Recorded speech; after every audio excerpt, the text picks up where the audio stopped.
Parents, ever wonder why your child sometimes lashes out, runs away, or just freezes up when things get tough? Or why they sometimes become overly agreeable? These are all signs of their brain's natural stress response. In today's video, we'll uncover the hidden reasons behind these reactions and share powerful tips to help your child feel safe and supported. So stay tuned to discover how you can turn these challenging moments into opportunities for growth and connection. I am Dr. Tanisha Burke, your positive parenting coach, and welcome to our channel. Before we continue, I need you to check something. Are you a subscriber? If you're not, we encourage you to subscribe and hit the notification bell so you can be alerted of all our videos. And importantly, you will join a growing community of positive parenting parents from around the world. Stress is a part of life, even for children. When children experience stress, their bodies and brains react in ways that can sometimes be puzzling or concerning for parents. Understanding these reactions, commonly characterized as fight, flight, freeze, or fawn, can help parents provide the support their children need to navigate stressful situations. To better understand our children's stress responses, it's important to look at what happens in the brain.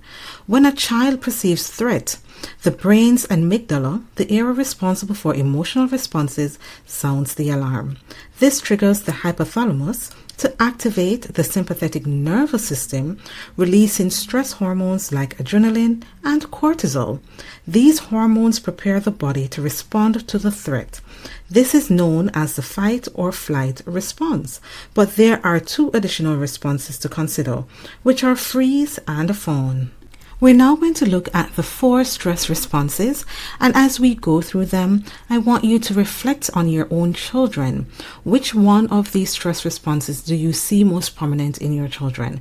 As we describe them, after that, we will then give you tools on how you can support your children whenever they're going through stress. The first stress response is fight. When we see this, our children become aggressive or confrontational. When this is happening, the amygdala signals a threat, leading to an increase in adrenaline. This prepares our children's body to either attack or defend themselves. So some signs of this might be yelling, hitting, tantrums, or defiance. And examples could be when your child might yell at a sibling who took their toy or argue with parents over a bedtime rule. The second stress response is flight, and this is when our children try to escape from stressful situations. What happens in the brain is that there's a release of adrenaline and cortisol, which prepares their body to run away from danger. So some signs that your child is in a flight mode includes running away, hiding, avoiding eye contact, or seeking solitude. So an example of this could be when your children might run to their room or slam the door when asked something they don't want to do, or hide behind a parent when feeling shy. The third stressful response is when our children freeze. This is when our children become immobile or unresponsive. What's happening in the brain is that the brain might signal a shutdown of non-essential functions, making our children feel stuck or unable to move. So some signs of this might be staring blankly, not responding when spoken to, or appearing frozen or paralyzed. Examples of this could be when our children freeze and be unable to speak or move when asked to present in front of a class. The final stress response is fawn, and this is when our children try to appease or please the threat to avoid conflict. In the brain, they do this to reduce the threat by placating or submitting to it, often involving the release of oxytocin, the bonding hormone. So some signs might be agreeing quickly, excessive people-pleasing, neglecting one's own needs to satisfy others. And you can think of this as an example where a child might agree to share their lunch even if they are still hungry to avoid potential conflict with a peer. Now that you understand the 4 main ways or signs of our children undergoing stress in their body, we're now going to shift and give you the tools that you can use to support your child so you can get their body back into homeostasis. The first thing we can do is to recognize and validate our children's feelings. When we do that, we acknowledge our children's feelings without judgment. So we might say something like, I see you're feeling really upset right now. Can help them feel understood. When we do this, we validate their emotions, which helps them to feel seen and heard, which also reduces their stress response. To reduce our children's stress response, it's important to create a safe environment. Ensure that your child knows they are safe and supported. This can be through physical contact, such as hugs and cuddles, or by being creative by creating a calm space where they can retreat. When you do this, it helps because it creates a sense of safety that can reduce the intensity of the stress response. The third thing we can do to support our children is to teach coping strategies.